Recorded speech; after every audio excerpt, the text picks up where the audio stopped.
vamos. A ver, el último tema que hemos visto es el derecho procesal civil. ¿Sí? Y relacionado con estos temas, hemos visto el proceso, hemos visto la finalidad del proceso, y lo que nos toca ver ahora es los principios generales del proceso civil o del derecho procesal civil. ¿Sí? Ese es el tema que nos toca desarrollar hoy.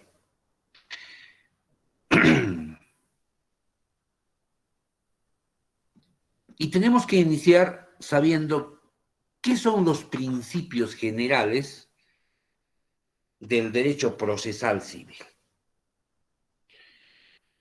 De manera introductoria podríamos decir que de inicio todo ordenamiento jurídico tiene una fuerza vital y operativa en los principios generales del derecho. Cualquier ordenamiento jurídico. Y cuando hablamos de ordenamiento jurídico, nos estamos refiriendo desde la Constitución hasta la norma de más inferior jerarquía. Necesariamente tienen que estar regidos bajo determinados principios.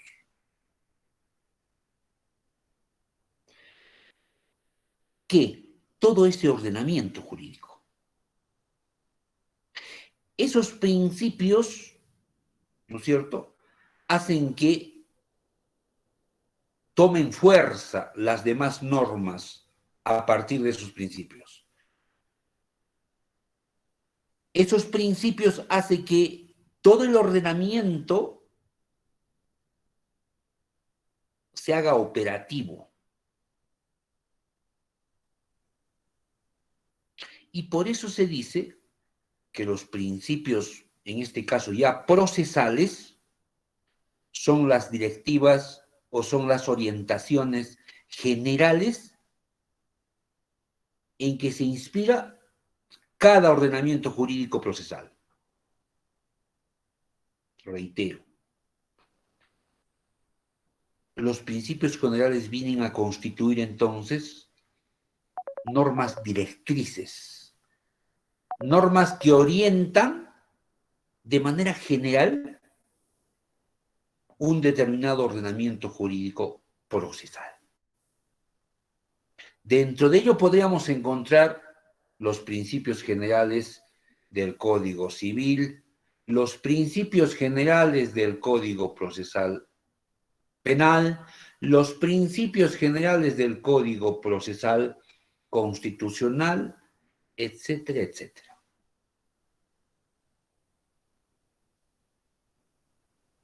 En líneas generales podríamos señalar que eso es un principio general de derecho procesal civil. Son entonces principios fundamentales de cualquier ordenamiento procesal.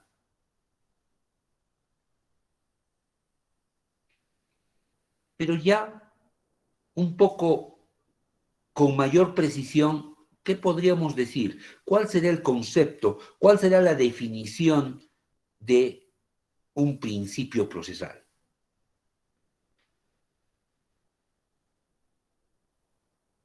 La palabra principio proviene del latín primium capus, que más allá de lo que pueda señalar este latinazgo, lo que nos interesa es saber qué significa. Y lo que significa es preferencia. Significa precedencia. Y no son sino pensamientos directrices que van a servir de base, que van a servir de fundamento a todo un ordenamiento legal, positivamente hablando. Por eso se les denomina también, además de principios generales, principios fundamentales del proceso.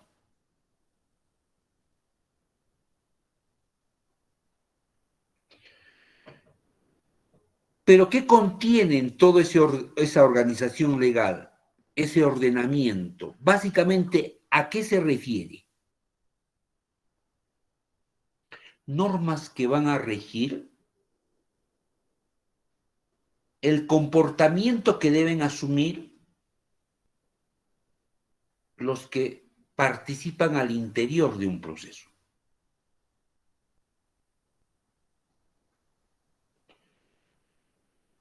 Pero que solo van a ser tomadas en cuenta cuando exista alguna duda en cuanto a su interpretación.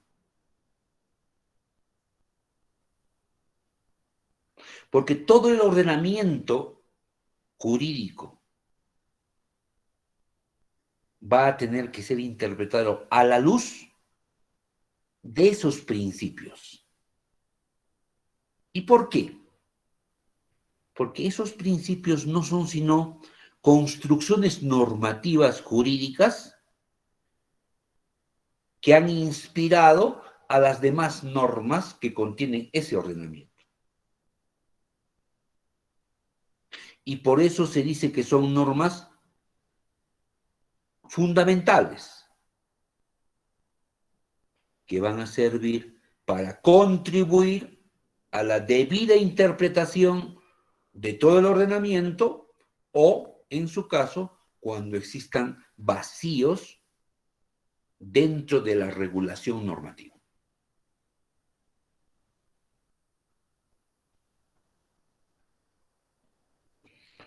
Entonces, si se dan cuenta, ya estamos hablando de cuáles las funciones o qué funciones cumplen estos principios generales del derecho procesal civil.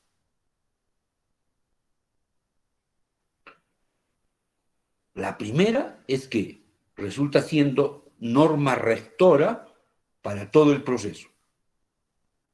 La segunda es que van a servir para interpretar todo el ordenamiento que contiene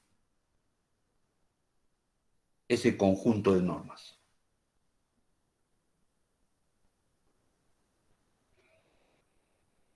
Las funciones generales de interpretación e integración las vamos a desarrollar luego que veamos primero cuáles son esos principios generales de derecho procesal civil en nuestro ordenamiento jurídico, en nuestro sistema jurídico. ¿Sí? Me imagino que para ustedes no es novedad de que nuestro Código Procesal Civil contiene básicamente 10 principios. Y están debidamente detallados en la primera parte de nuestro Código Procesal Civil.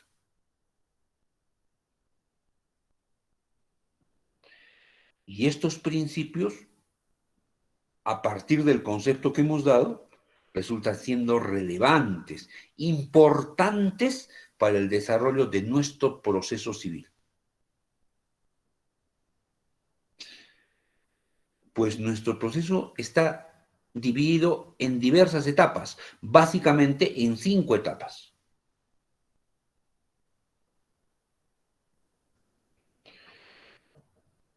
Pero, ¿qué es lo que contiene estos 10 principios? Normas, como no puede ser de otra manera, rectoras, como la oralidad, la concentración, la inmediatez, la iniciativa de parte, entre otras.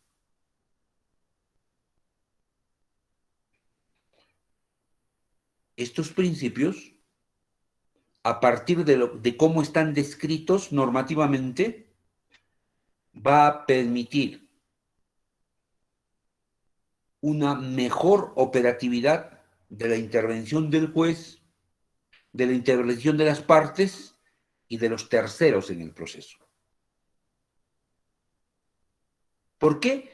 Porque estas normas son los principios estructurales del proceso civil peruano. Es en base a estas que se han desarrollado todas las demás normas que contiene nuestro Código Procesal Civil.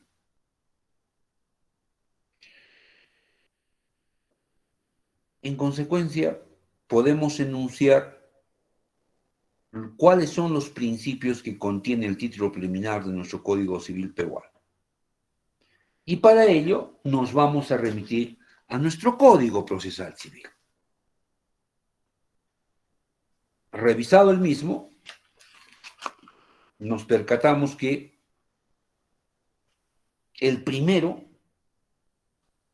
es el artículo 1, referido al derecho a la tutela jurisdiccional efectiva. El segundo, el artículo 2, tiene como epígrafe, tiene como título, dirección e impulso del proceso. El tercero está referido a los fines del proceso, integración de la norma procesal. El cuarto regula la iniciativa de parte y la conducta procesal. El quinto nos refiere sobre la inmediación, la concentración, la economía y la celeridad procesal. El sexto, la socialización del proceso. El séptimo regula lo que debemos entender por juez y derecho. El octavo establece la gratuidad en el proceso a la justicia. El noveno, la vinculación y deformación. Y finalmente el décimo, sobre la doble instancia como un derecho no solamente de carácter legal, sino de carácter fundamental. Este es básicamente el catálogo de los principios del título preliminar de nuestro Código Procesal Civil peruano.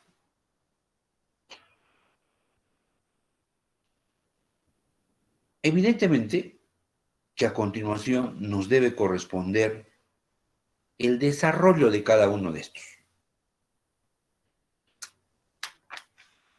Porque solo a partir de el título, a partir del epígrafe, no los vamos a poder entender. Necesitamos desarrollarlos. Comencemos por el primero.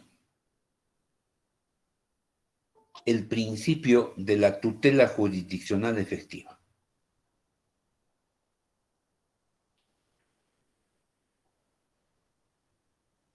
La norma contenida en el artículo 1 del título preliminar del Código Procesal Civil expresa lo siguiente.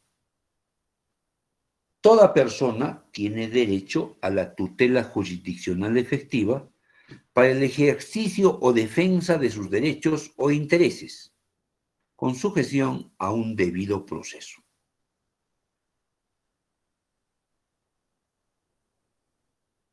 Eso es lo que nos señala este primer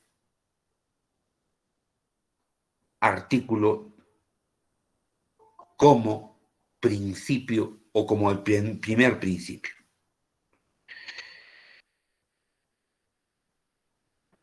Lo primero que tenemos que señalar es que nos habla del derecho a la tutela jurisdiccional efectiva.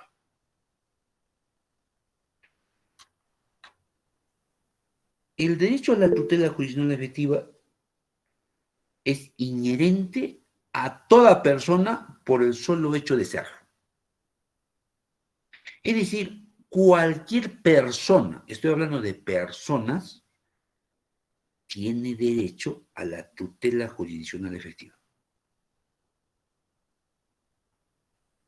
Oiga, también una persona que está incapacitada mentalmente, un menor de edad,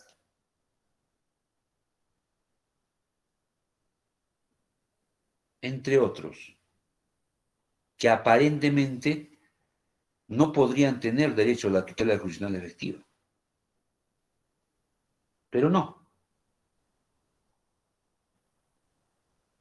Para poder tener derecho a este derecho fundamental, solo hay que tener la calidad de persona. Y es obvio que un menor de edad es persona.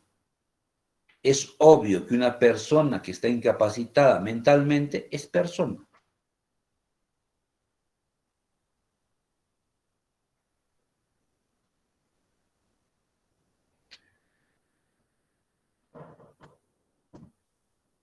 Pero ¿qué debemos entender por el derecho a la tutela jurisdiccional efectiva?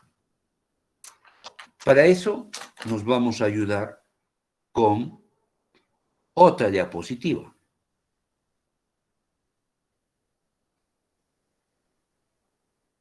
Aquí.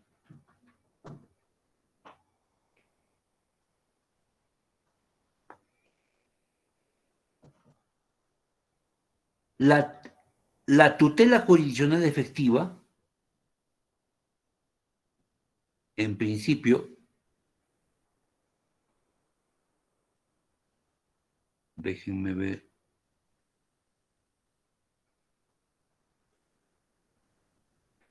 parte o se inicia a partir del derecho objetivo y del derecho subjetivo. Esta es la premisa que debe tener la tutela jurisdiccional efectiva. Es decir, si no hay derecho objetivo, si no hay derecho subjetivo, simplemente no podemos hablar del derecho a la tutela jurisdiccional efectiva. ¿Sí? ¿Y por qué? Porque el derecho objetivo no es sino un conjunto de normas que regulan la conducta humana desde el punto de vista jurídico y no otro, teniendo como fuente directa la ley e indirecta las demás fuentes del derecho.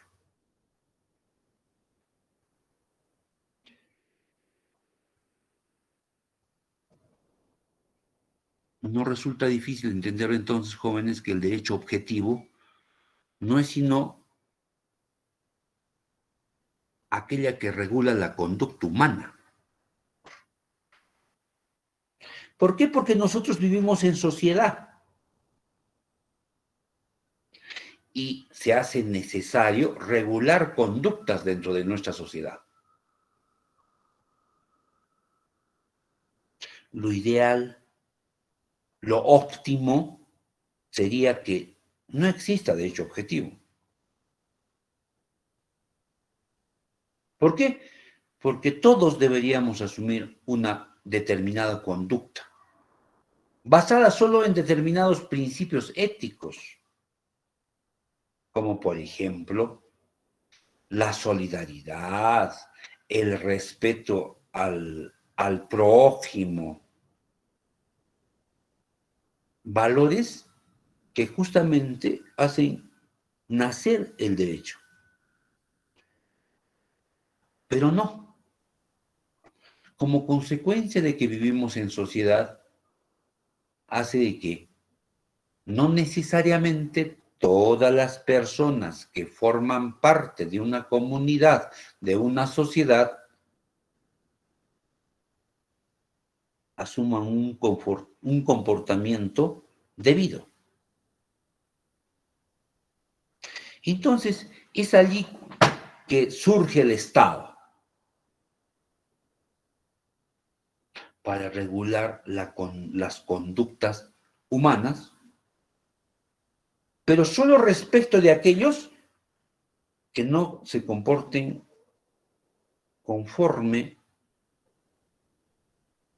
a cómo deberían comportarse. Entonces, el Estado lo que hace es generar el derecho objetivo, regulando conductas humanas. Es decir, diciéndole al miembro de la sociedad, al ciudadano, cómo debe comportarse.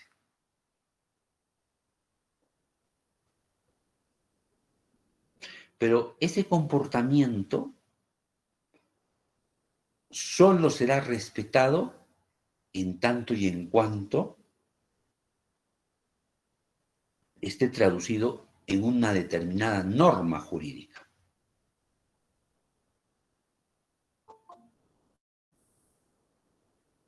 Porque a partir de ello surge el principio fundamental de que nadie está impedido de hacer lo que la ley no manda.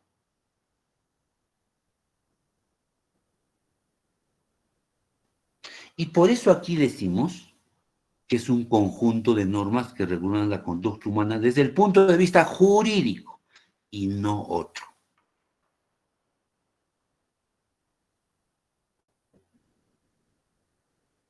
Pero, ¿cómo vamos a reconocer que esa conducta humana está regulada desde el punto de vista jurídico?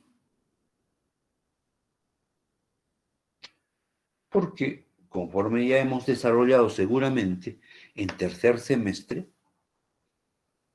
nuestro sistema jurídico, a partir de la teoría de la pirámide de Kelsen, está conformada por un conjunto de normas debidamente jerarquizadas a partir de la Constitución.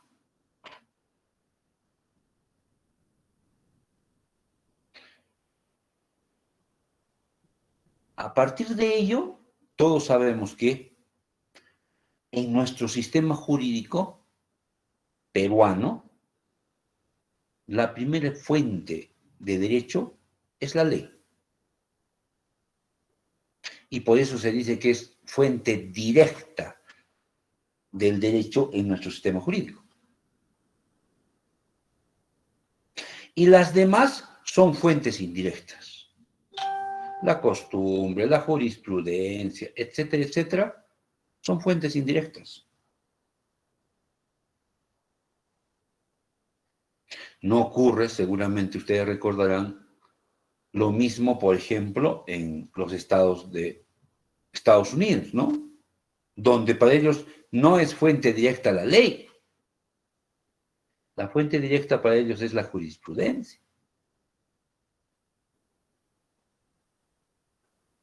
¿Sí? En nuestro sistema jurídico no.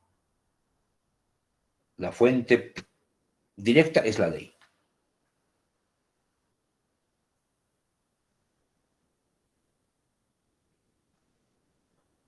Esto de la ley también ustedes lo van a encontrar como el derecho positivo. Muchos autores lo llaman el derecho escrito. ¿Y por qué? Porque en efecto, pues tiene que estar positivizado, tiene que estar escrito. No conocemos en nuestro sistema jurídico la ley oral.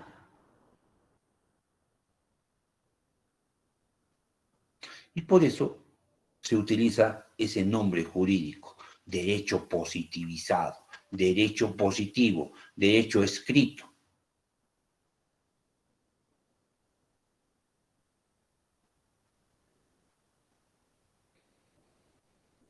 Entonces, para concluir sobre el derecho objetivo, es un conjunto de normas que van a regular la conducta humana desde el punto de vista jurídico y no otro. ¿Por qué no decimos no y no otro? Porque hay conductas, jóvenes, o más bien hay inconductas que son asumidas por algunos ciudadanos que no violan normas del derecho positivo, sino violan normas desde el punto de vista extrajurídico. Por ejemplo, que Roberto tenga 3 enamoradas al mismo tiempo, ¿es una inconducta humana? Sí. ¿No debe comportarse así? No debe comportarse así. moralmente se asume de que Roberto debe tener solo una enamorada.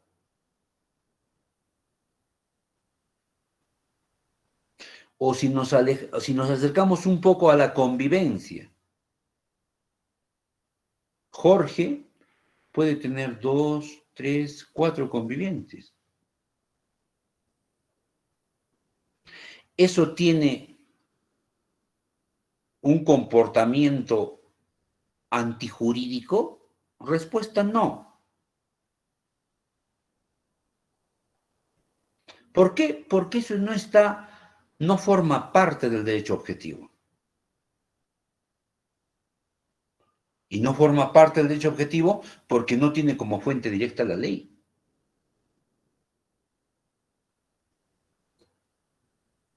Podría ser que sea un comportamiento inmoral por parte de ese señor que tiene 3 enamoradas al mismo tiempo. O podría ser un comportamiento inmoral por parte de ese señor que convive con 3 o 4 féminas, ¿no? Si se trata de un varón. Ninguna de esas féminas o ninguno de los varones, si fuera al contrario, podría reclamarle desde el punto de vista jurídico un comportamiento conforme al derecho objetivo.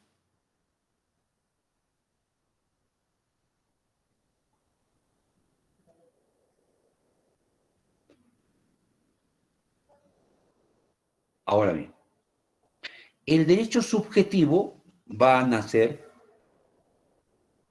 como consecuencia del derecho objetivo. Quiere decir entonces que no habrá derecho subjetivo si no hay derecho objetivo. ¿Y por qué? Porque el derecho subjetivo no es sino la exigencia del sujeto activo respecto del pasivo para que asuma un determinado comportamiento conforme al derecho objetivo. Cuando el primero considere haber sido vulnerado o amenazado por el segundo. Así como está en la diapositiva, seguramente que gran parte de ustedes no lo entiende, pero lo hacemos entendible de la manera más sencilla. ¿De qué trata el derecho subjetivo?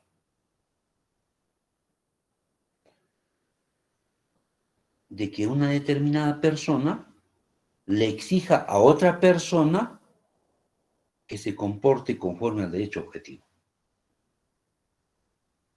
Así de simple, jóvenes.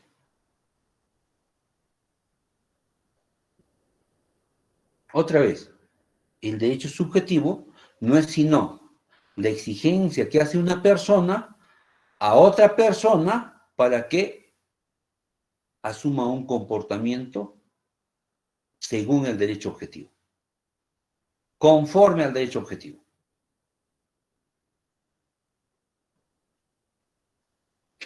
¿Cuál es el presupuesto entonces para que exista el derecho subjetivo? Primero, que esa persona que va a exigir tenga la condición de agraviado, tenga la condición de que, según él, se haya vulnerado o haya sido amenazado un determinado derecho o un determinado interés. Porque si esa persona no se siente agraviado, no se siente vulnerado, evidentemente no va a surgir en él el derecho subjetivo.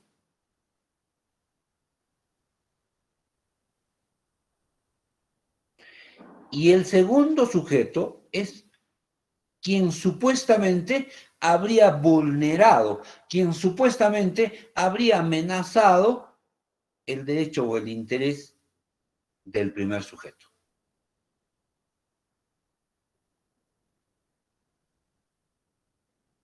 Ilustremos en ambos casos con ejemplos. En forma general,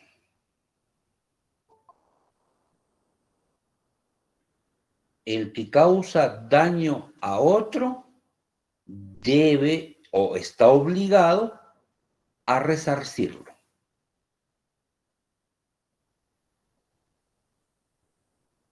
¿Qué me está diciendo el derecho objetivo?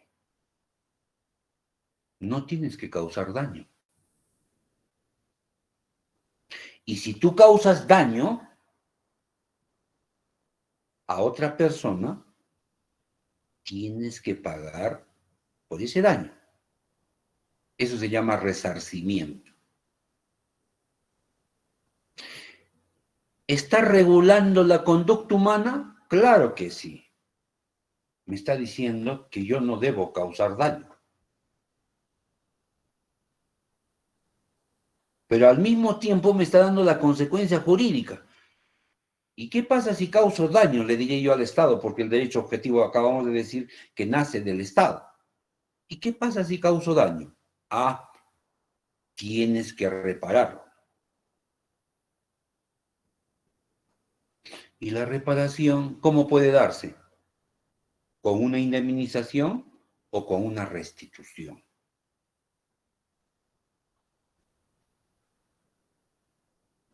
Ya está regulando la conducta humana que debe asumir una persona. Un ejemplo ya de la aplicación de esa norma a un hecho. Resulta que yo estoy conduciendo un vehículo, ¿ya? Y le causo daño a una persona que estaba transitando por el lugar. ¿Y cuál es el daño que le causo? Le causo, a ver, una fractura en la pierna. ¿Sí? ¿Qué me dice la norma? Ah, tú no debes causar daño. Sí, pues, pero la verdad que estuve distraído, o la verdad que se me cruzó un can, o la verdad que estuve preocupado porque mi esposa estaba muy delicada. Bueno, los motivos que existan resultan siendo intrascendentes. Lo cierto y concreto es que usted ha causado un daño.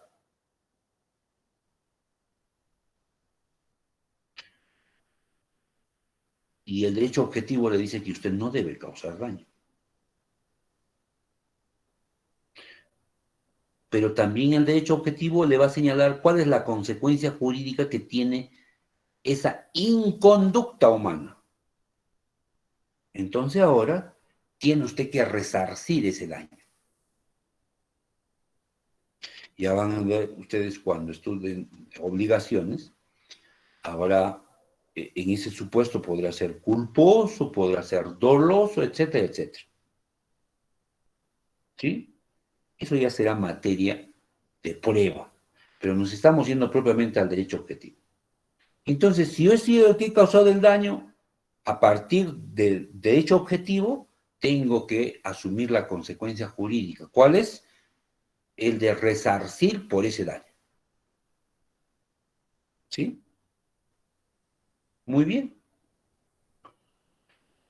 Pero resulta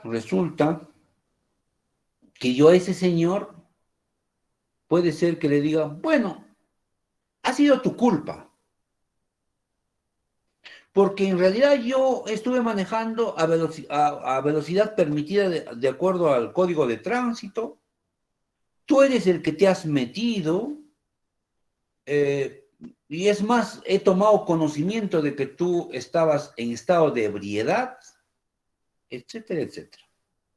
Por tanto, yo no te voy a pagar nada.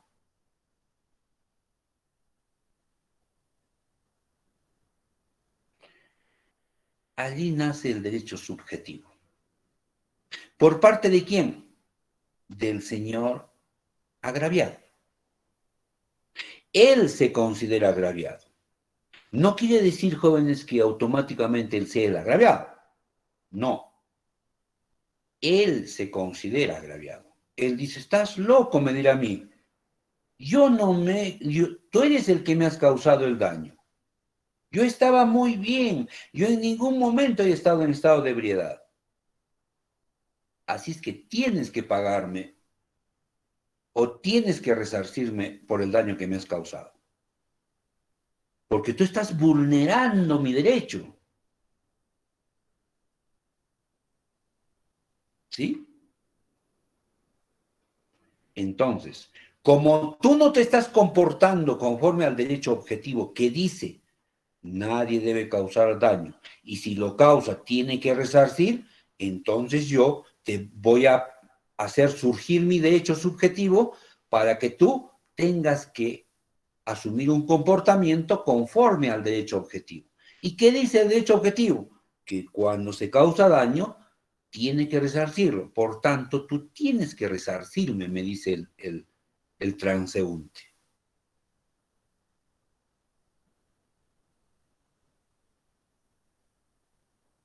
Es así como debemos entender al derecho objetivo y al derecho subjetivo.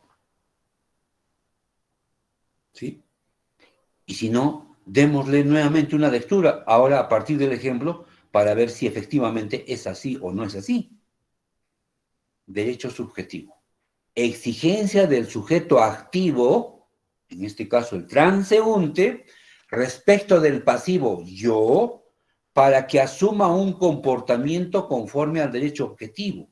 El sujeto activo me está diciendo a mí, sujeto pasivo, que asuma un comportamiento conforme al derecho objetivo. ¿Y el derecho objetivo qué me dice? No debes causar daño. Y si causas, tienes que resarcirlo. Pero ¿por qué me está diciendo el sujeto activo que asuma un comportamiento conforme al derecho objetivo? Porque él considera que se está vulnerando su derecho.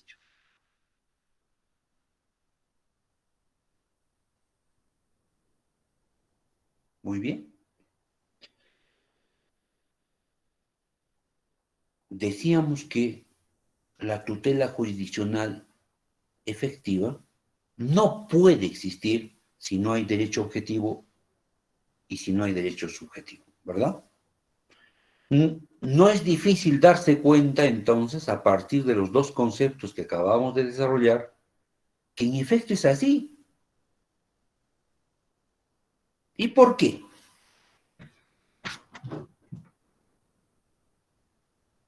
Para ello, no sé si lo tengo aquí, aquí creo que lo tengo. Ah,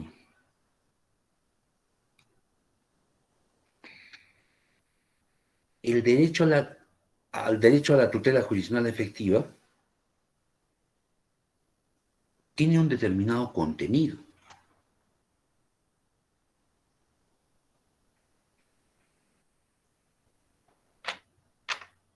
en principio. Este derecho a la tutela jurisdiccional efectiva que estamos desarrollando en el primer artículo del título preliminar, no solamente tiene un reconocimiento en nuestro Código Procesal Civil, sino es tan importante, es tan trascendente, que está previsto en la Constitución Política del Estado.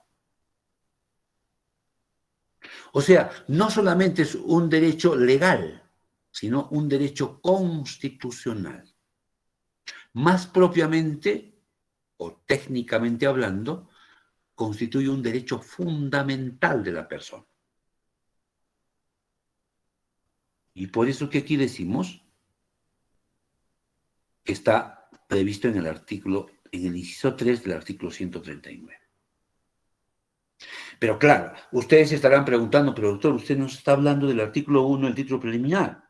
Sí, recuerden que los derechos que están contenidos en la Constitución no necesariamente son autoaplicables. Habrá algunos que sí, pero la gran mayoría son eminentemente declarativos. ¿Y por qué se dice esto? Porque para poder hacer efectivos esos derechos reconocidos en la Constitución, en su gran mayoría requieren de un desarrollo infraconstitucional. Un desarrollo a partir de normas de inferior jerarquía que la Constitución. Todos ustedes ya saben que en la cúspide de la pirámide de Kelsen está la Constitución. Y a partir de ella, o por debajo de ella, la primera norma jurídica en importancia después de la Constitución es la ley. Y el decreto legislativo tiene el mismo rango jerárquico que la ley. ¿Y el Código Procesal Civil qué es? ¿O ha sido aprobado mediante qué? ¿Una ley? No. Ha sido aprobado mediante un decreto legislativo. Entonces, que está en la misma jerarquía que la ley. No estoy diciendo que decreto legislativo y ley sean lo mismo, jóvenes. No. Lo que estoy diciendo es que tienen el mismo rango jerárquicamente hablando. ¿Listo? Entonces, este derecho fundamental requiere de que sea desarrollado mediante una ley. En este caso, mediante un decreto legislativo. ¿Dónde? En el artículo 1 del título preliminar del Código Procesal Civil.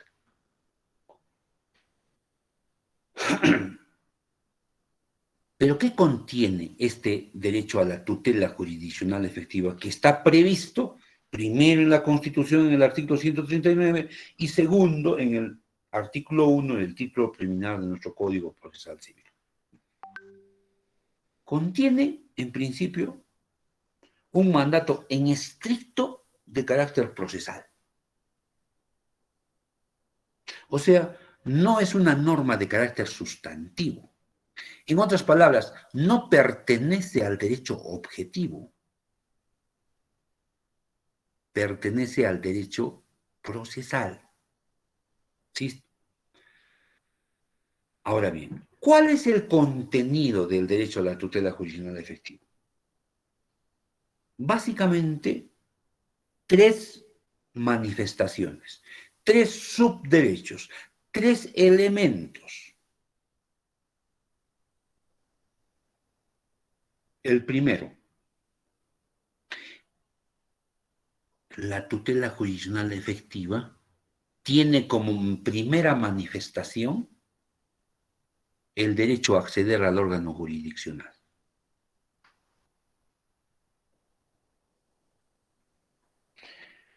Y para eso regresemos solo un momentito aquí.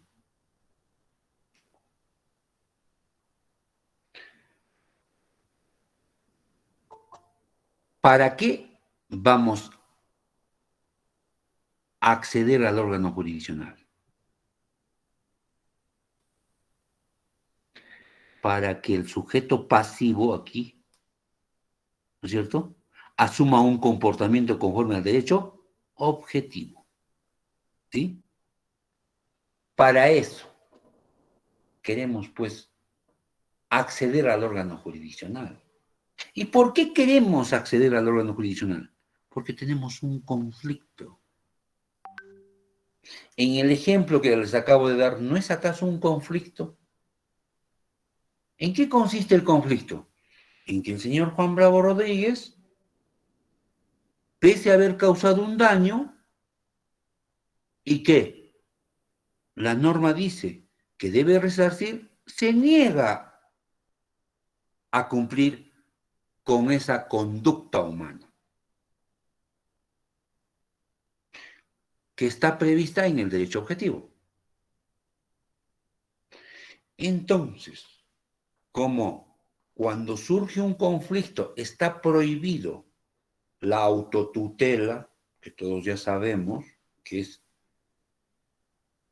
la justicia por mano propia, ¿no es cierto? En nuestro sistema jurídico eso está prohibido, salvo de manera excepcional, ¿no es cierto? Por ejemplo, artículo 920 del Código Civil. Pero esos jóvenes, me imagino que ustedes ya han estudiado, pues, en tercer semestre, introducción al derecho o a las ciencias jurídicas, ¿no? Si no puedo ya entrometerme, si no se distorsiona y además nos vamos perdiendo en los temas.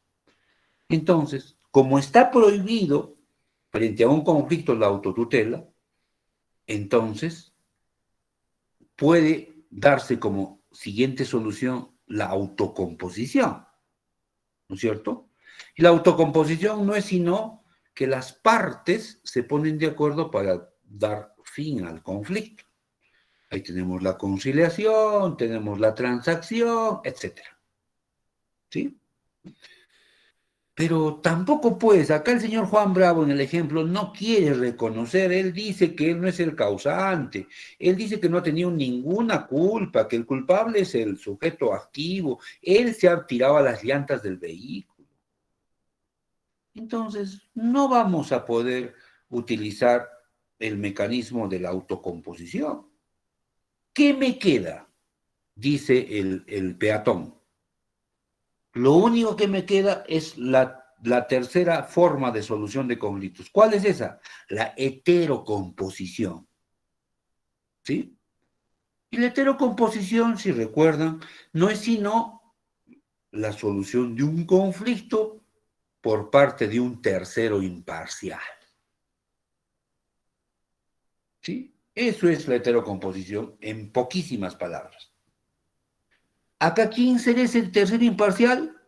El juez, pues. Muy bien. Si ello es así, volvamos aquí. Para que pueda solucionar, dice el señor Peatón, ese conflicto que yo tengo, el artículo 139.3 de la Constitución y el artículo primero del Código Procesal Civil dice que yo tengo derecho a la tutela jurisdiccional. ¿Sí? ¿Por qué? Porque dice claramente toda persona tiene derecho a la tutela jurisdiccional efectiva para el ejercicio de sus derechos o intereses. Entonces el peatón dice, yo quiero ejercitar pues mi derecho de acción. Y para eso tengo derecho a acceder al órgano jurisdiccional. ¿Qué es el órgano jurisdiccional? Es el Poder Judicial. Encargado, cuasi, no del todo, artículo 138 de la Constitución Política del Estado, cuasi, casi, de manera exclusiva los conflictos del derecho común. ¿Sí? Entonces, el primer elemento de la tutela jurisdiccional efectiva es el derecho a acceder al órgano jurisdiccional. Oiga, ¿y cómo accedo a cumpliendo con determinadas formalidades que la ley me exige? No es que este derecho es de manera absoluta y decir yo tengo derecho a acceder al órgano judicial y por tanto nadie me puede rechazar mi acceso. No, señor, porque no hay ningún derecho absoluto, por lo menos en nuestro sistema jurídico no.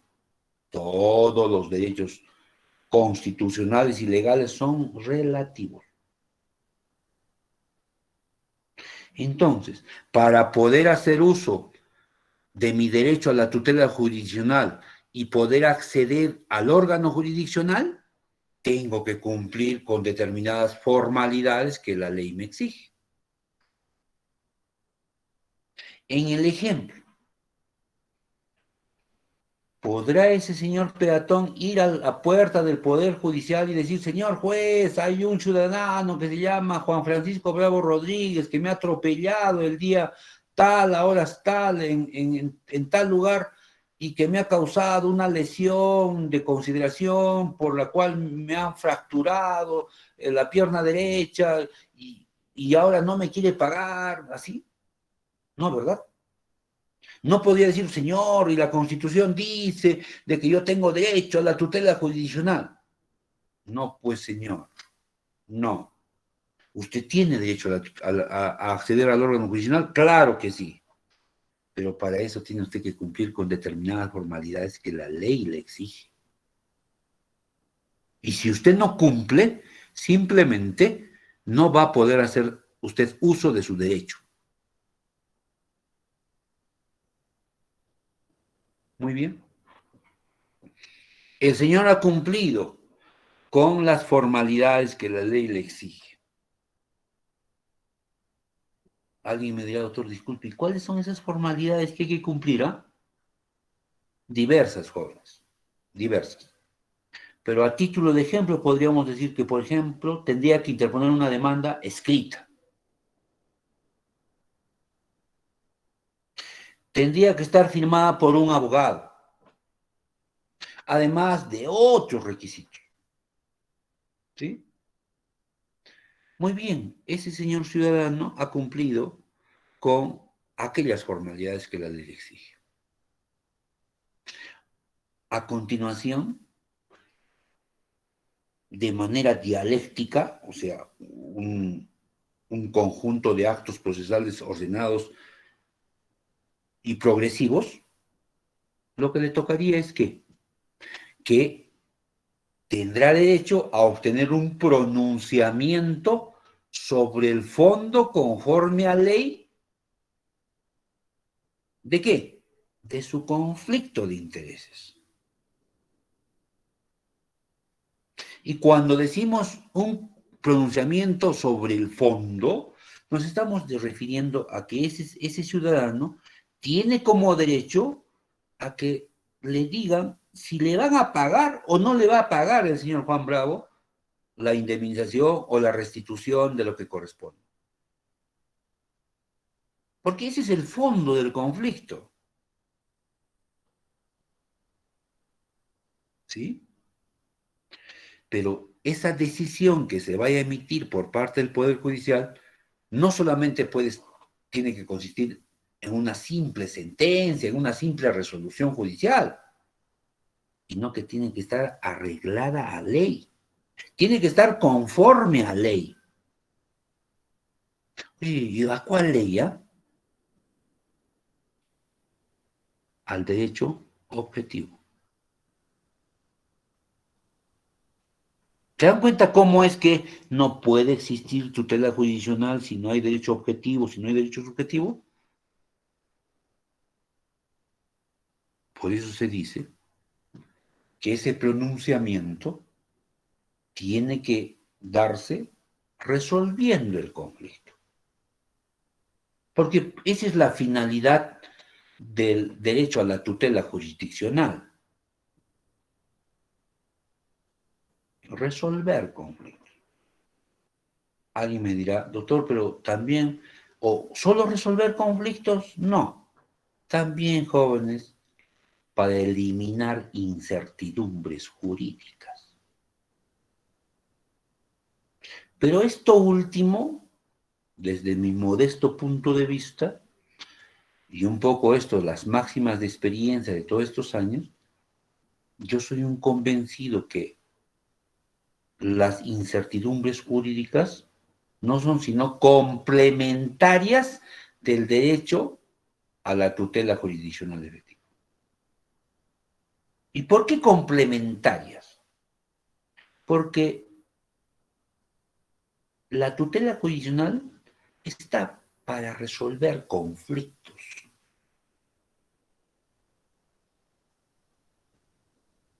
No necesariamente para eliminar incertidumbres jurídicas. Ejemplo. ¿Quién va a poder resolver el daño que me ha causado y que no quiere reconocer el señor B? Solo el Poder Judicial, ¿verdad? Porque si está prohibida la autotutela, no puedo arreglar con ese señor porque no hay forma de conciliar, no hay forma de transar. Entonces, lo único que me va a poder resolver ese conflicto es el juez. Y para eso está la tutela jurisdiccional. Pero si tengo una incertidumbre jurídica, ¿quién me va a poder resolver? ¿El juez? No. El juez puede ser uno de ellos. pero también esa incertidumbre puede ser resuelta de manera extrajurisdiccional. Ejemplo.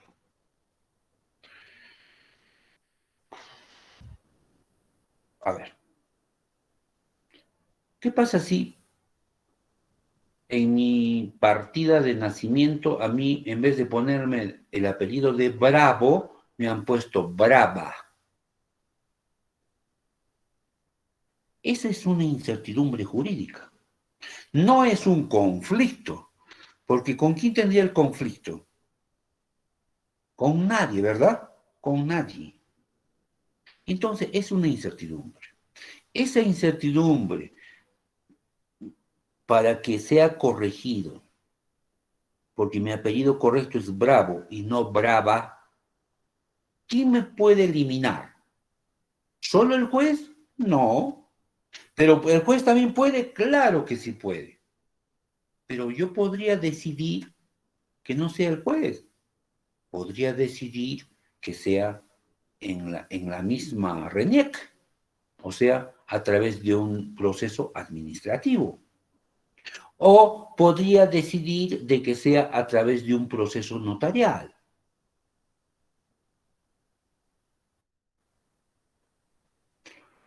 Eso, de alguna manera, me demuestra, por lo menos a mí, de que la tutela jurisdiccional no tiene por finalidad eliminar incertidumbres jurídicas, sino más bien, de manera principal, tiene por finalidad resolver conflictos de intereses. Y finalmente, la última manifestación del derecho a la tutela jurisdiccional es precisamente que ésta sea efectiva.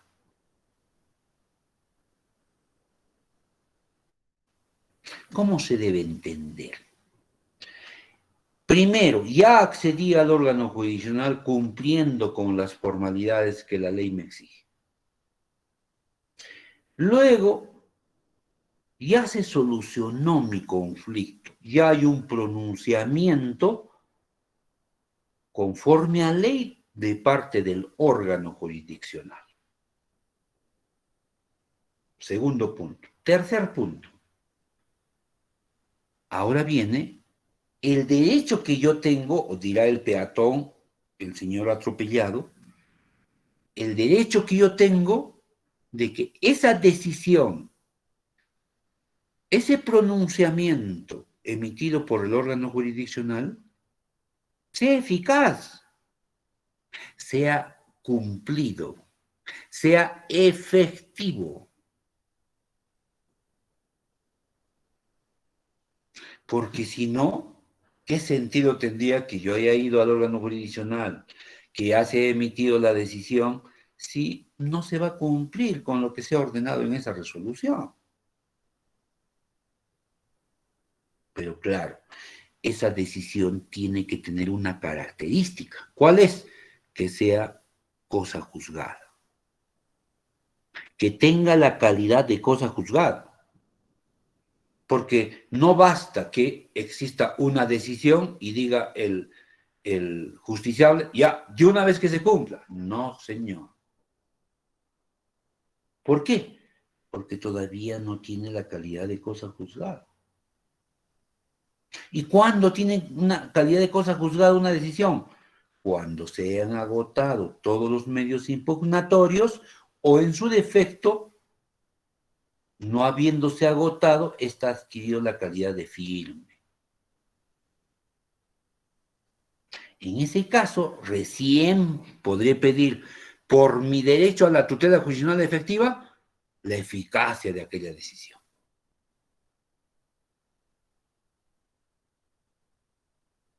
¿Listo? No sé si hasta aquí hay alguna duda, alguna pregunta, jóvenes.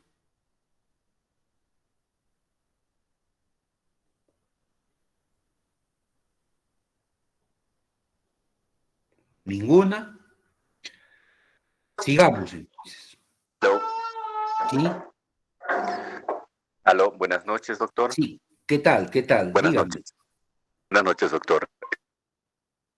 Es simplemente un comentario adicional en el sentido de que sí, pues, la...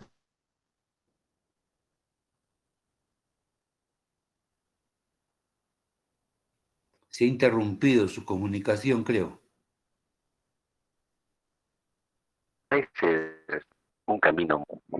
A ver, no, le pido Aló, por favor que nos repita porque se ha interrumpido un párrafo de su diálogo. aló, ahora sí me escucha. Sí, sí, le escucho, ahora sí. Ok, doctor, sí, mi reflexión iba por el sentido siguiente, de que la aplicación de la tutela jurisdiccional efectiva, en este caso para el sujeto pasivo, parece ser un camino muy largo que al final, incluso en el tratamiento del caso en la fiscalía, no te dicen de que sí, pues muchas veces el Código Penal está o se pone a favor del sujeto activo.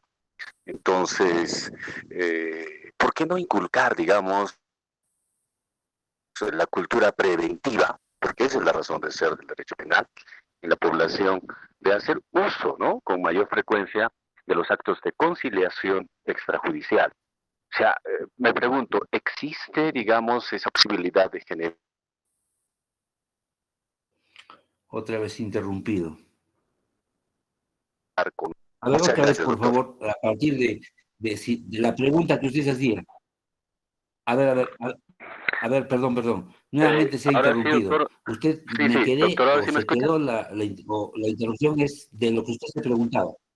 Sí, le escucho. Usted se preguntaba qué, eso Bien, último no me hace falta.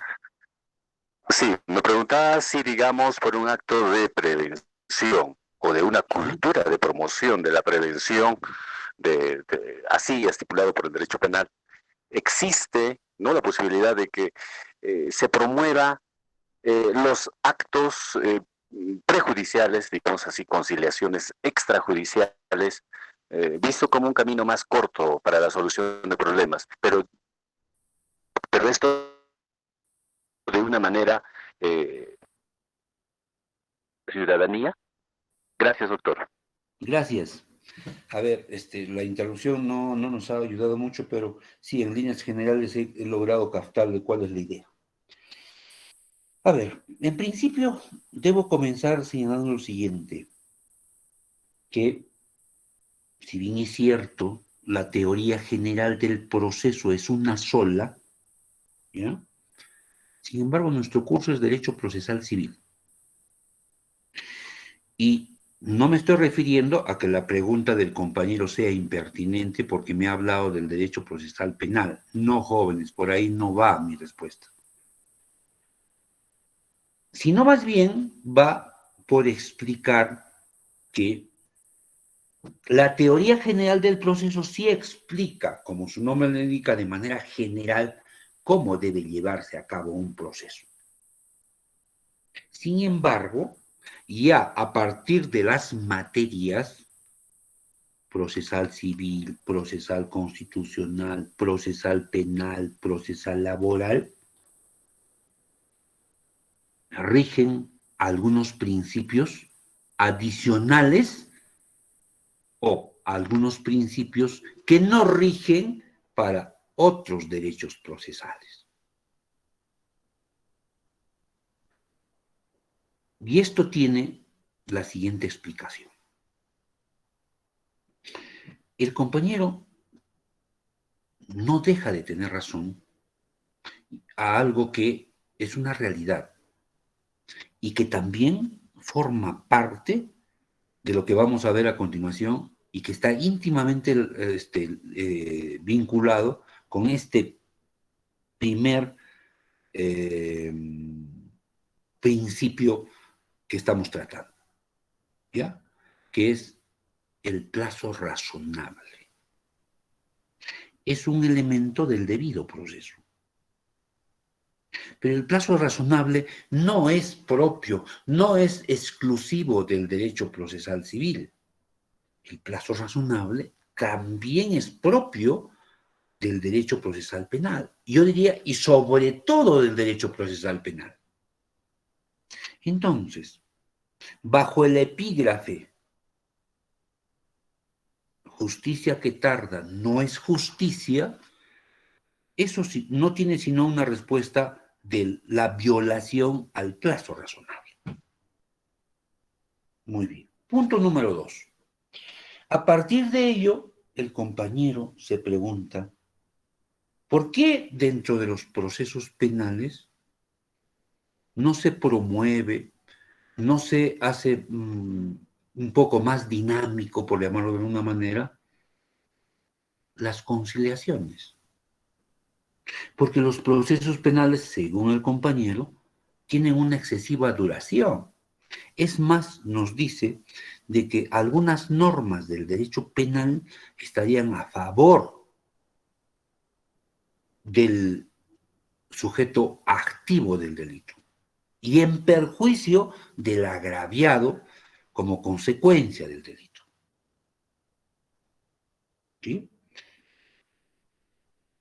Punto número 3. Uno de los principios que rige el derecho penal, no el derecho procesal penal, sino el derecho sustantivo penal, es el de prevención. Pero la prevención, lastimosamente, está contenida en la sentencia.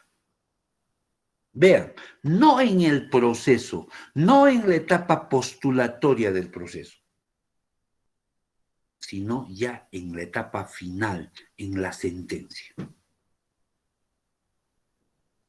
Y tiene una prevención especial y una prevención general.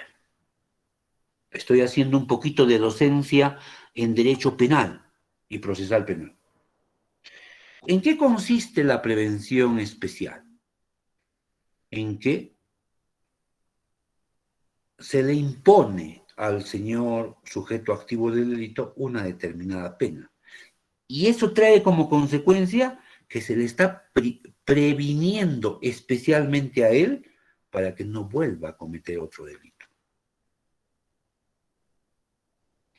Pero también la pena, la imposición de una pena, tiene como consecuencia una prevención general. Y la prevención general está ya más bien dirigida a la ciudadanía, a la sociedad.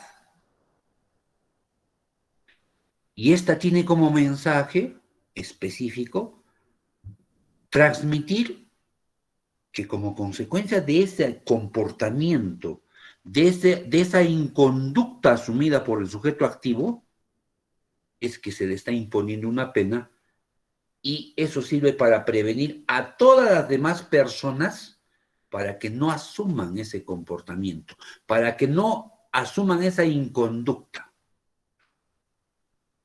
Esa es la prevención general. ¿Listo? Cuarto, el compañero dice, oiga, pero ¿por qué no se dinamiza, por qué no se promueve la conciliación, por ejemplo, en el proceso penal? La conciliación está prevista en nuestro proceso penal, pero está prevista de dos maneras específicas. La primera, cuando la acción del derecho penal es privada, es perfectamente lícito, está perfectamente permitido de que entre el sujeto activo, es decir, quien habría cometido el ilícito, y el presunto agraviado puedan llegar a una conciliación. Y eso está reconocido en el título preliminar, precisamente, de nuestro Código Procesal Penal. Pero hay una proscripción, hay una prohibición que dice, cuando la acción penal sea pública, está prohibida la conciliación, salvo, acá hay una salvedad, dice, salvo cuando se trate de delitos de mínima significancia, que no tengan mayor trascendencia respecto del daño causado a la sociedad. Ejemplo, del primero, si una persona a mí en la calle me dice, doctor Bravo, ratero, yo eventualmente podría interponer una acción penal en su contra por el delito, por algún supuesto del delito contra el honor, en alguna de sus formas, cuando digo supuesto. Calumnia, difamación, lo que corresponda de acuerdo a los elementos objetivos del tipo penal. Pero ese señor podría acercarse a mi persona y decirme, doctor, discúlpeme, reconozco que ese día me he excedido y le voy a pagar o le voy a dar mis satisfacciones. ¿Puedo conciliar? Claro que sí, porque la acción es privada. No necesito yo que me pague de repente, porque eso es parte de la conciliación. Ya nos pondremos de acuerdo. Él me dirá, doctor, ¿es necesario que le pague? No, yo considero que no. O podría decirle, sí, es necesario, yo considero que me debe usted pagar 1.000 soles, pues, porque eso es lo que vale mi derecho extra patrimonial, ¿verdad? Porque lo que está dañando es mi honor. Del segundo caso, un delito de lesiones leves, ¿no? Que no supera, pues, los 30 días. Podría ser objeto de una conciliación, pese a que la acción es pública, en este caso representada por el fiscal. Respuesta sí, está permitido. Y está precisamente en el título preliminar de nuestro Código Procesal Penal. ¿Puede llegarse a una conciliación? Sí. Pero entonces, ¿dónde está prohibido? Ah, la regla general es la prohibición cuando el ejercicio de la acción penal es pública. La excepción es esta que acabo de referirles, que no haya mayor daño a la sociedad con la conducta asumida por el sujeto activo. Lesiones leves. Sí, pues solamente le ha causado al presunto agravio. ¿Eso ha dañado a la sociedad? ¿Le ha causado un daño irreparable a la sociedad? No. Oiga, pero si se trata de una violación sexual, de una agresión sexual, así sea de una persona mayor de edad, peor aún si es una persona menor de edad, ¿podrá conciliarse? Respuesta no. ¿Por qué? Porque esa conducta para el Estado tiene una significancia de mayor daño, de mayor trascendencia a la sociedad. Y por tanto, no se puede conciliar. Pero ¿qué es lo que no se puede conciliar? Lo que no se puede conciliar es uno de los efectos del derecho sancionatorio en materia penal. ¿Cuál es? La pena. Eso no se puede conciliar. No para el no ejercicio de la acción penal, pero sí para la rebaja de la pena. Eso sí está permitido. Y si no, hay dos instituciones muy conocidas en nuestro sistema jurídico procesal penal: la terminación anticipada y la conclusión anticipada. ¿Esa es una forma de conciliación respecto de la pena? Claro que sí. Yo reconozco Estado y tú me das una pena disminuida. Dependerá de la oportunidad procesal en la que hagamos uso de esa institución, terminación o conclusión. que son dos instituciones semejantes, pero no iguales, que tienen semejanza porque tienen similares efectos jurídicos. Son instituciones premiales, ¿no? Pero que podemos tomarlo como una conciliación, claro que sí. Podemos asemejarlo a una conciliación, claro que sí. Pero no es propiamente una conciliación en los términos en stricto sensu. ¿Qué es una conciliación? Como acabo de darles el primer ejemplo, ese señor que me dijo ratero, doctor Bravo, yo no necesito que me paguen ni un sol porque eso lo voy a decidir yo. Y se terminó el problema, ¿verdad? O como que puedo decirle, sí, me voy a pagar 100 soles. Eso lo voy a decir yo. En cambio, la conciliación bajo de esas dos instituciones premiales, que es la terminación y la conclusión anticipada, no significan en que automáticamente el señor queda sin pena, no. Lo único que va a traer como consecuencia esa conciliación, entre comillas, es que se va a disminuir la pena. ¿Y por qué se le premia? Se le premia porque está ahorrándole recursos al Estado.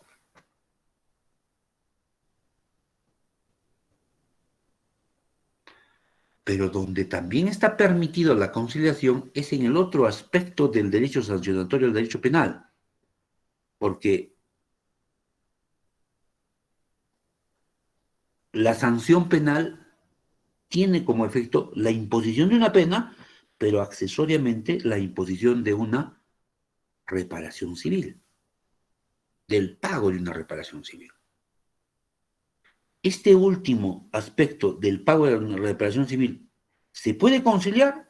Sí, desde el inicio o desde el momento mismo de la comisión del evento delictivo, así sea del ejercicio de la acción penal pública.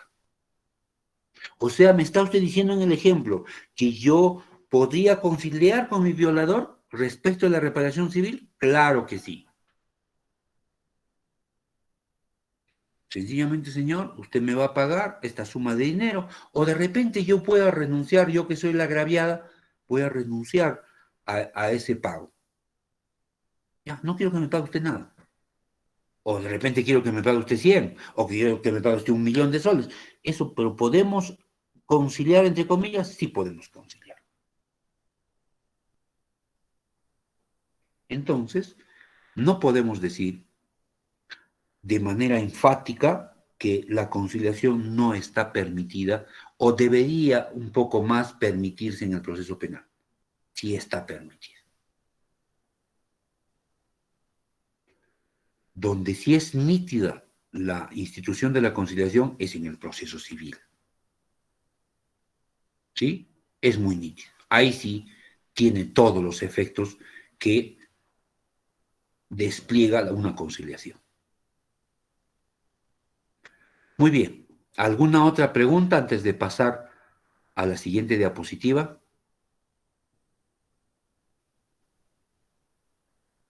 Doctor, Bien. buenas noches. ¿Qué tal? Dígame. Doctor, mi nombre es César. Una consulta. Sabemos de que el proceso penal, en este caso la acción penal, es la última ratio, ¿verdad? Podemos hablar de proceso civil o administrativo, etcétera, ¿no es cierto? Entonces, mi pregunta es, doctor, pues terminando, digamos, el proceso civil, ya pasando ya a en la cuestión de alimentos, por decir, pasando ya a una situación penal donde el obligado de repente no ha asistido con alimentos al menor, al alimentista.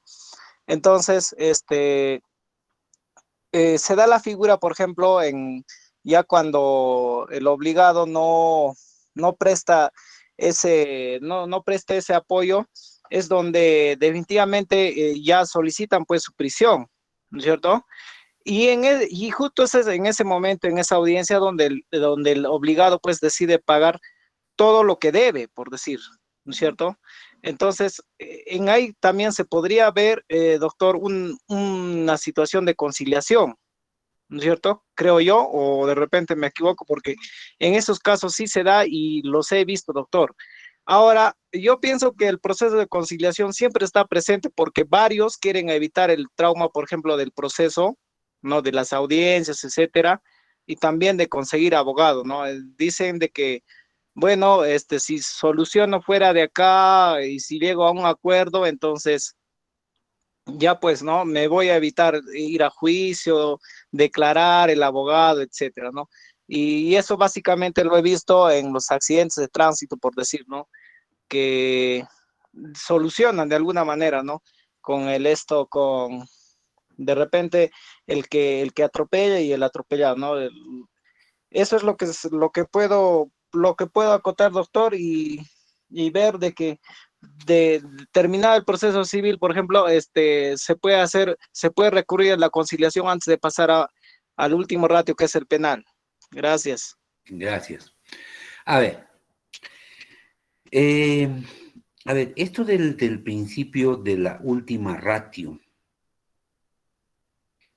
jóvenes, no sé si ustedes hayan captado en ese sentido, pero yo sigo siendo un convencido que el principio de la última ratio está dirigido al legislador,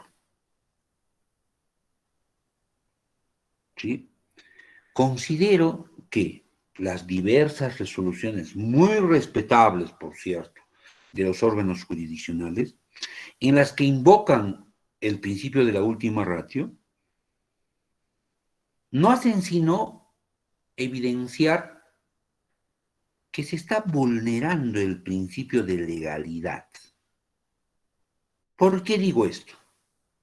Por lo siguiente. Ustedes ya han estudiado Derecho Penal Parte General y por tanto han tratado seguramente sobre la tipicidad. Todos seguramente ya sabemos que el delito no es sino la acción típica, antijurídica y culpable. Por tanto, para que exista un delito, la acción tiene que entenderse como propiamente acción y omisión, porque los delitos pueden ser cometidos a través de una acción o a través de una omisión. Pero la acción, insisto, debe entenderse por los dos ámbitos, acción y omisión. Pero a continuación, esa acción tiene que ser típica. Reitero, esa acción o esa omisión tiene que ser típica. Entonces, si superamos ese examen de tipicidad, ¿podríamos hablar del derecho penal de última ratio? Modestamente considero que no. ¿Por qué? Porque si hay un debido juicio de subsunción, que eso es lo que opera en el derecho penal, jóvenes, nos estamos yendo a hablar un poquito de derecho penal, pero no tengo inconveniente de hacerlo, a pesar de que no es nuestro curso, pero es ¿qué les digo? Un poco que me saca de este tema, ¿no? Que es derecho procesal civil. Si hay un debido juicio de subsunción entre el hecho y la norma y por tanto el juicio es típico, la acción es típica, entonces lo que corresponde a continuación es ver si esa acción típica es antijurídica o no. ¿Pero en qué parte podríamos introducir el principio de la última ratio? No, ¿verdad? No. Si la acción es típica, si la acción es típica, es antijurídica, lo que a continuación hay que verificar es si la persona a quien se le está atribuyendo es culpable o no es culpable. ¿Sí? Por eso yo soy un convencido que el principio de última ratio es para el legislador. Porque ¿qué dice el principio de última ratio? Como bien lo dice el compañero, que el derecho penal debe ser el último eslabón dentro de la administración de justicia para sancionar la inconducta de una persona. Si hay otros métodos, o perdón, si hay otras acciones de las que el agraviado o el presunto agraviado pueda hacer uso, debe recurrir a esas. Sí, es verdad. Eso es verdad. Pero ¿quién debe verificar de que no todo se criminalice? El legislador. Entonces, el legislador sí debe tener muy presente que el derecho penal es de última razón. Y por tanto, legislador, tú no puedes cualquier conducta constituirla como delito. Recuerda que hay otros mecanismos que el propio ordenamiento prevé para solucionar ese conflicto. ¿Sí? Ejemplo, jóvenes, porque yo siempre, toda mi teoría tengo que traducirla al ejemplo, a los hechos. Miren, hasta hace poco, el delito de usurpación requería violencia contra las personas. ¿Ya? Violencia contra las personas, como uno de sus elementos. Es decir, que una persona que se introducía en un predio ejerciendo violencia física o psicológica, que es la intimidación, contra una persona y lograba despojarlo de la posesión, cometía el delito de usurpación. Pero nos preguntamos, oiga, ¿y qué pasa si ese sujeto activo no ejerce violencia sobre la persona, no lo agrede físicamente, no lo agrede psicológicamente, sino más bien ejerce violencia sobre las cosas? Rompe vidrios, rompe candados, no sé, pues patea la puerta. ¿Comete delito de usurpación? Y la respuesta era no, no comete. ¿Por qué? Porque atendiendo a la última ratio del derecho penal, ese que rompe candado, ese que patea la puerta, ¿no es cierto?, estaba causando daños. Ya no estaba cometiendo el delito de usurpación, estaba cometiendo el delito de daños. ¿Por qué? Porque estaba ejerciendo violencia contra las cosas. Entonces, no tenía que ser denunciado por el delito de usurpación, sino por el delito de daños,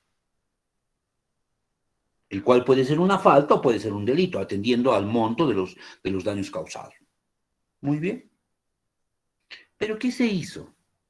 El legislador modificó, vean, modificó el artículo 202 del Código Penal y dijo, le agregó un inciso, cuando haya, o no, le agregó el supuesto de violencia contra las cosas.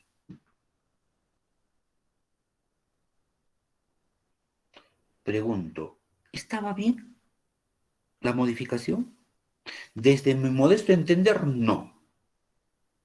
¿Saben por qué no? Porque ahora lo ha dejado casi sin uso al delito de daños. Dos, ¿no es acaso que existe otra acción en el derecho civil que se llama interdictal para recuperar la posesión cuando no media violencia, cuando no existe o no ha existido violencia contra las personas? Entonces, ¿por qué tiene que ser solo usurpación y no puede ser interdicto de recobrar? Ahí tienen un ejemplo cómo el legislador no ha respetado el principio de última ratio. Ahora doy respuesta a la curiosidad del compañero. Él me dice de que ha visto con mucha frecuencia de que en procesos, por ejemplo, del delito, no lo dice así, pero consiste en eso, el delito del artículo 149 del Código Penal de omisión de asistencia familiar. Ha visto con mucha frecuencia que esos delitos sí son conciliados. También ha dicho lo mismo respecto de algunos delitos de accidentes de tránsito. Muy bien. Es verdad, pues jóvenes, es verdad que, como acabo de referir, cuando el ejercicio de la acción penal, en este caso, cuyo titular solamente es el Ministerio Público, no causa un grave perjuicio a la sociedad, sino más bien de manera individual a una persona, es perfectamente posible la conciliación. Y eso es lo que denomina nuestro Código Procesal Penal, no como conciliación, sino como principio de oportunidad. ¿Y por qué se llama así? Porque lo que hace nuestro ordenamiento procesal penal es darle una oportunidad a ese sujeto activo para que no vuelva a cometer esa conducta, para que no vuelva a incurrir en esa conducta. Por eso se llama principio de oportunidad. Artículo 2 del Código Procesal Penal. Entonces, ¿es posible aplicar el principio de oportunidad a un accidente de tránsito? Claro que sí. ¿Es posible aplicar el principio de oportunidad cuando se está denunciado por el delito de omisión de asistencia familiar? Claro que sí.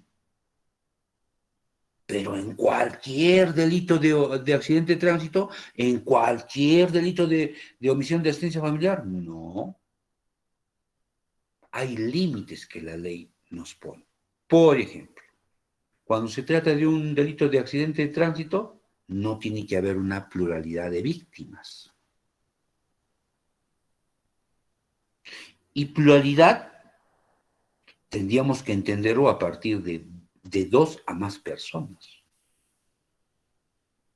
En ese caso, ¿podremos aplicar el principio de oportunidad que entre comillas es el de conciliación? No. Entonces hay límites, jóvenes.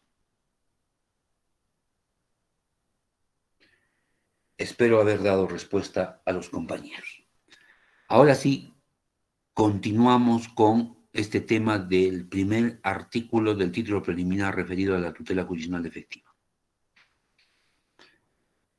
Este derecho constitucional tiene directa relación con otro derecho también de connotación constitucional, que es el debido proceso, que tengo entendido que también lo tengo aquí, pues espero tenerlo. Muy bien. ¿Y por qué? En principio, porque la propia Constitución, a ver, déjenme revisar, si no me equivoco, voy a tomar mi Constitución. En el mismo inciso 3 del artículo 139, dice lo siguiente. Son principios y derechos de la función jurisdiccional, artículo 139, numeral 3, la observancia del debido proceso y la tutela jurisdiccional. Entonces, a partir del enunciado normativo ya estamos verificando que tienen una íntima relación, pero no solamente por una cuestión normativa, no solamente por la redacción del inciso 3 del artículo 139 de la Constitución, sino también porque en efecto el derecho a la tutela jurisdiccional está íntimamente ligado con el debido proceso. ¿Sí? ¿Y por qué? Volvamos nuevamente aquí.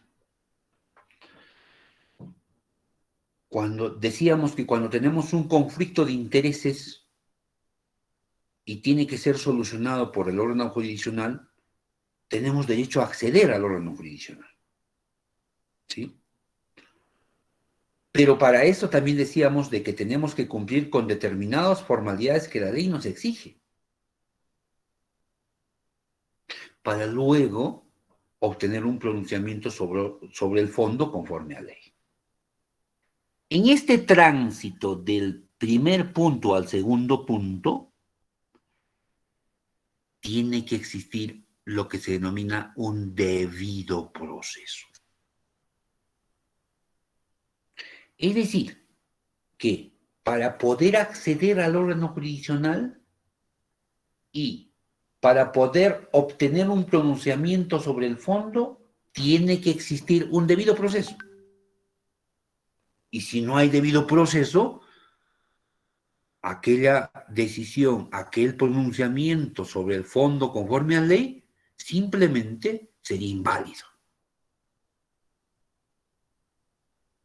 Ojo, estamos hablando de un debido proceso. No estamos hablando simplemente de un proceso cualquiera.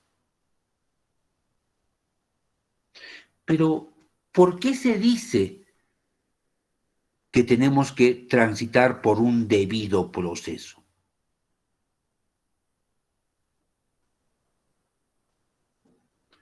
Porque el debido proceso, jóvenes, tiene que tener dos aspectos fundamentales. El debido proceso tiene básicamente dos caras. Es como una moneda.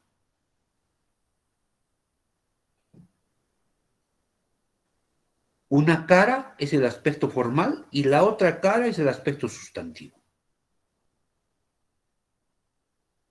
El aspecto formal se denomina así porque está referido a las formas, está referido a las formalidades. Pero a las formalidades de orden procesal, no de orden sustancial. Porque ya ustedes van a estudiar seguramente acto jurídico. Y uno de los requisitos de validez cuando corresponda es la formalidad. Es decir, que un acto jurídico solo va a ser válido cuando se respete la formalidad que exige el derecho sustantivo. Y si es que no se respeta, ese acto jurídico es inválido. Ejemplo. Si yo quiero donar mi vehículo a B, la ley me dice, ese acto jurídico, además de la manifestación de voluntad y todos los demás requisitos de validez, tiene que cumplir con una determinada solemnidad, que es lo mismo de formalidad. ¿Cómo así? ¿En qué consiste, señor derecho sustantivo? ¿En qué consiste esa solemnidad, esa formalidad? En que usted no puede hacerlo de cualquier manera. No puede usted hacerlo de manera verbal, por ejemplo, esa donación. Ah, tengo que hacerlo por escrito. Claro que sí. Ah, ya. Entonces voy a hacerlo por escrito a mano. O voy a hacerlo en una computadora. No, señor. No es suficiente que usted lo haga a mano, lo haga en una computadora. Tiene usted que hacerlo con la intervención de un notario público. Ah, ya. Entonces voy a legalizar mi firma ante el notario. No, señor. Tiene usted que hacerlo a través de una escritura pública. Ah, y si no lo hago por mediante escritura pública esa donación, no tiene validez ese acto jurídico. Ah, esa es la formalidad desde el punto de vista sustancial que debe cumplir ese acto jurídico, sí. Aquí el debido proceso también exige en su primera cara del cumplimiento de determinadas formalidades. Pero ya no desde el aspecto sustantivo, sino desde el aspecto procesal. Y cuando hablamos desde el aspecto procesal, nos estamos refiriendo al proceso. Es decir, que el proceso tiene que tener determinadas garantías mínimas para los sujetos que van a intervenir en ese proceso.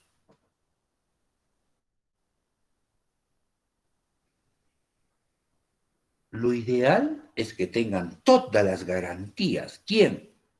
Sujeto activo, sujeto pasivo. ¿Sí? Acabamos de hablar del derecho subjetivo, ¿no es cierto? Sujeto activo, sujeto pasivo. Lo ideal es que tengan todas las garantías, ambos.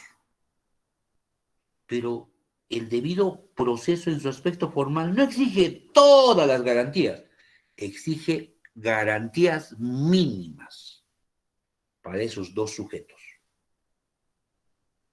¿Y cuáles son esas garantías mínimas?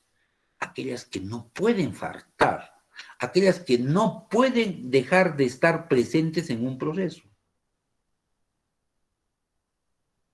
Oiga, ¿y qué pasa si no están esas garantías mínimas? Ah, entonces simplemente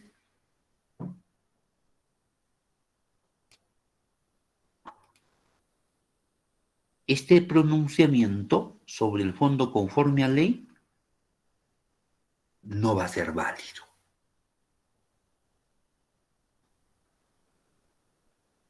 ¿Sí? ¿Cuáles son esas garantías mínimas que tienen que respetarse al interior de un proceso, tanto para el sujeto activo como para el sujeto pasivo? Entre otras, el derecho al juez natural. Oye, ¿qué es el derecho del derecho al juez natural?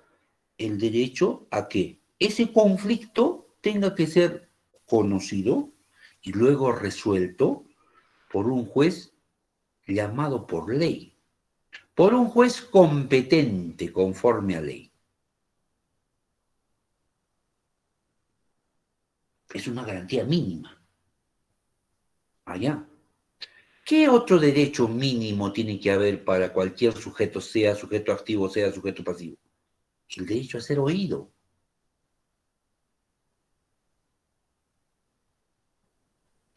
Ambos tienen que ser oídos. Y eso se traduce en el principio de bilateralidad. ¿Qué significa eso? Que el juez no podrá tomar ninguna decisión sin previamente haber oído a ambas partes.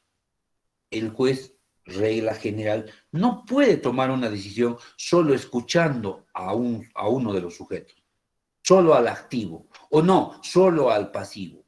No, a los dos, señor. O sea que si usted, juez, toma una decisión X dentro del proceso sin haber escuchado a los dos, entonces no se está ante un debido proceso. ¿Qué otra? El derecho a probar. Sujeto activo, sujeto pasivo tienen derecho a ofrecer sus medios probatorios. Tienen derecho a que se actúen sus medios probatorios. Tienen derecho a que se evalúen, se valoren sus medios probatorios.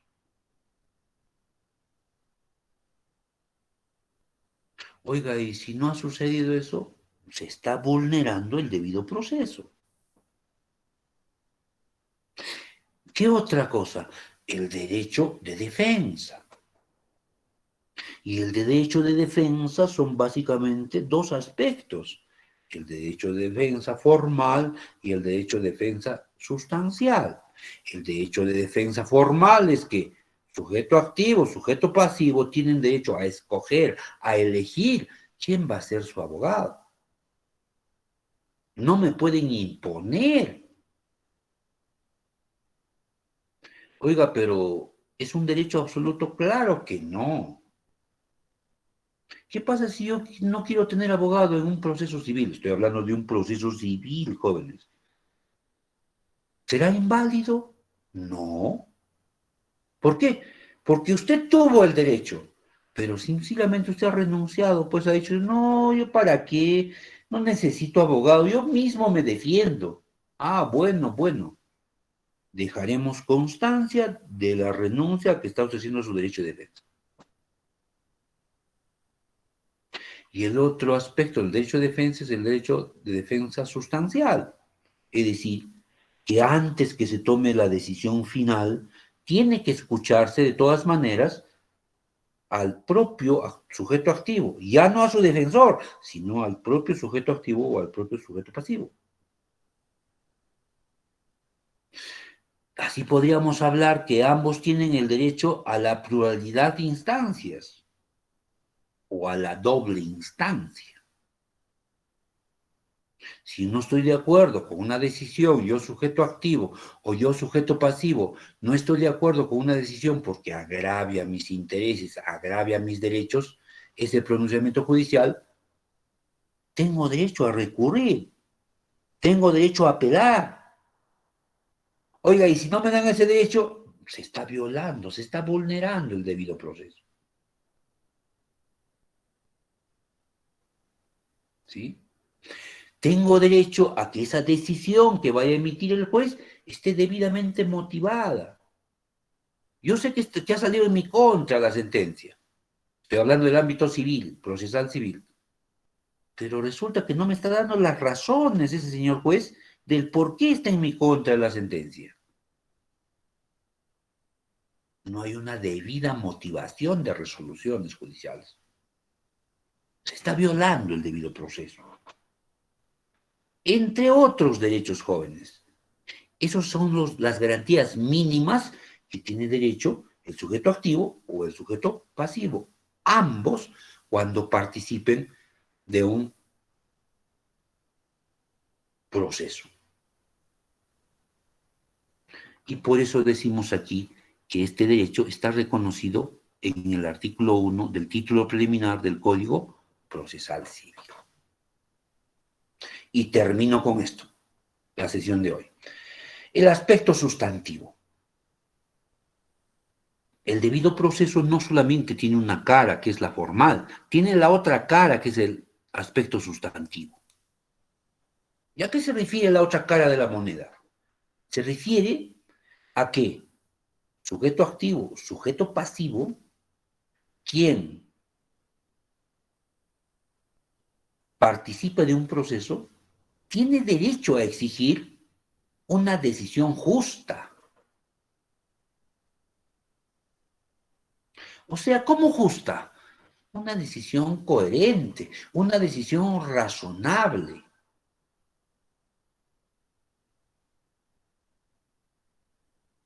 ¿Sí? Pero vean, este aspecto sustantivo no está reconocido en el artículo 1 del título preliminar del Código Procesal Civil, sino más bien en el artículo 3 del título preliminar. ¿Sí? Pero de manera implícita.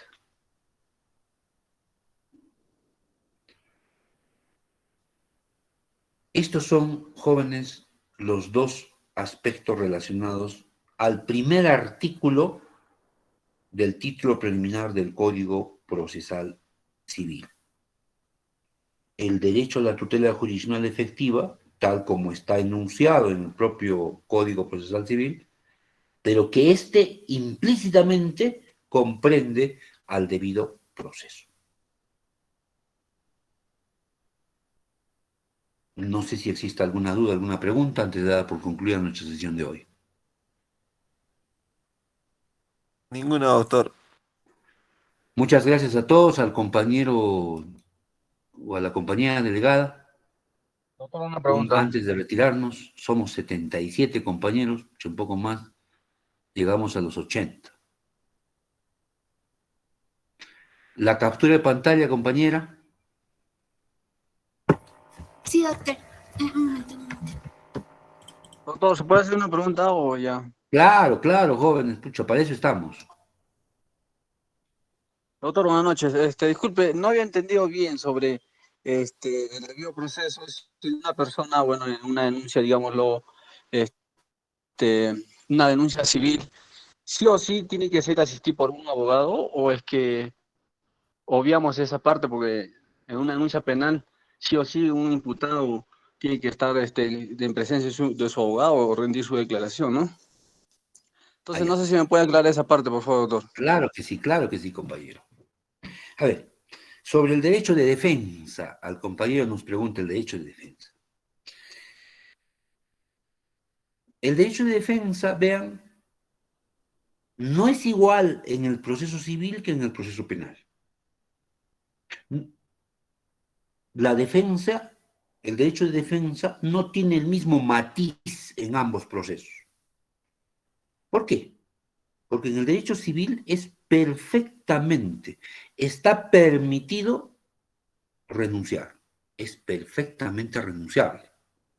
El compañero Jonathan que pregunta si tiene un proceso civil podría decir, no señor, yo no necesito abogado. No, que señor, siempre tiene usted, si no, se viola el debido proceso. No señor. Lo que sí tienen que darme es el derecho de defensa, el que yo pueda elegir mi abogado. Eso sí ustedes no pueden negar. Pero lo que ustedes no pueden hacer es obligarme a que yo tenga que tener mi abogado. No. Ustedes desde el momento, le dice al juez, señor juez, usted desde el momento que me está usted dando el derecho a tener mi defensa, ya está usted garantizando mi derecho de defensa. Pero resulta que yo no lo deseo, señor juez. ¿Sabe por qué? Porque yo estoy estudiando Derecho, ya estoy en quinto semestre, y yo me considero capaz de defenderlo. El juez no le va a decir, no, no, señor, no. Usted sí o sí tiene usted que tener su abogado, y usted lo trae. No, la ley lo permite. Trasladémoslo eso al derecho penal. ¿Puede hacerse lo mismo? Respuesta, no. La defensa en el proceso penal sí o sí tiene que estar garantizada. Por eso es que en nuestro sistema jurídico existen los defensores públicos, o lo que antes se denominaba hasta hace poco el defensor de oficio, ¿no? Defensor de oficio. Pero los defensores de oficio solo actúan en procesos penales. No hay defensores en materia civil, jóvenes. Defensores de oficio en materia civil no hay. Procesal civil no. ¿Y por qué, doctor? ¿Por qué esa diferencia? ¿Por qué pasa con nuestro sistema jurídico? Pone. Eso, jóvenes, tiene que ver básicamente con los derechos que son submateria, los derechos que están en juego. En el derecho penal, en el proceso penal, el derecho que está en juego es la libertad personal de un ciudadano. Oye, Raquel. En cambio, en el derecho procesal civil, ¿de qué está de por medio? El patrimonio de una persona. Si lo ponemos en una balanza, ¿pesará igual? Definitivamente que no. Esa es la justificación del por qué en el proceso penal el derecho de defensa es irrestricto y en el derecho procesal civil es perfectamente renunciable. Espero haber dado respuesta a la duda del compañero. Sí, doctor, gracias. Se toma nota. Listo, jóvenes. Muchas gracias a todos y hasta la siguiente sesión. Buenas noches a todos. Buenas noches, doctor. Doctor. Buenas noches. Buenas noches, doctor. Buenas noches, doctor. Buenas noches, doctor.